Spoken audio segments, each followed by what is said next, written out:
Hello friends. हम सबके जीवन में बहुत बार बहुत सारी समस्याएं आती हैं। इन समस्याओं का हल किस तरीके से निकाला जाए, आइए जानते हैं एक स्टोरी के ज़रिए। एक दिन सुबह सुबह सभी शिष्य बुद्ध के प्रवचन सुनने के लिए एक साथ बैठे हुए थे। कुछ देर बाद बुद्ध अपने साथ एक रस्सी लेकर आए। तथागत के हाथ में रस्सी देखकर सभी शिष्यों को हैरानी हुई। बुद्ध अपने आसन पर बैठे और उन्होंने रस्सी में एक के बाद एक 3 गांठ बांध दी। इसके बाद उन्होंने शिष्यों से पूछा कि क्या ये वही रस्सी है जो गांठ बांधने से पहले थी। इस प्रश्न के जवाब में एक शिष्य ने कहा कि तथागत, इसका उत्तर थोड़ा मुश्किल है। ये हमारे देखने के तरीके पर निर्भर करता है।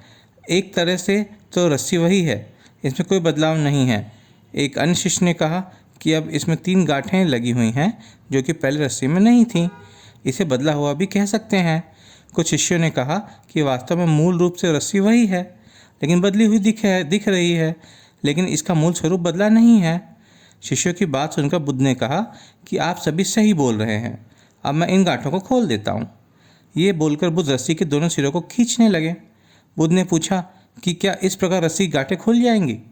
सभी शिष्यों ने कहा कि नहीं, ऐसा करने से तो गांठें और ज़्यादा कस जाएंगी, इन्हें खोलना और मुश्किल हो जाएगा। बुद्ध ने कहा कि ठीक है, अब एक अंतिम प्रश्न, इन गांठों को खोलने के लिए हमें क्या करना होगा। शिष्यों ने कहा कि हमें इन गांठों को ध्यान से देखना होगा, जिससे हम जान सकें कि इन्हें कैसे लगाया गया है। इसके बाद हम गांठें आसानी से खोल सकते हैं। बुद्ध इस जवाब से संतुष्ट हो गए और उन्होंने कहा कि ये सही बात है। हम परेशानियों में फंसे रहते हैं और बिना कारण जाने ही उनका हल खोजने लगते हैं, जबकि हमें पहले समस्याओं के मूल को समझना चाहिए। जब समस्याओं की वजह समझ आ जाएगी तो उन्हें सुलझाना बहुत ही आसान हो सकता है।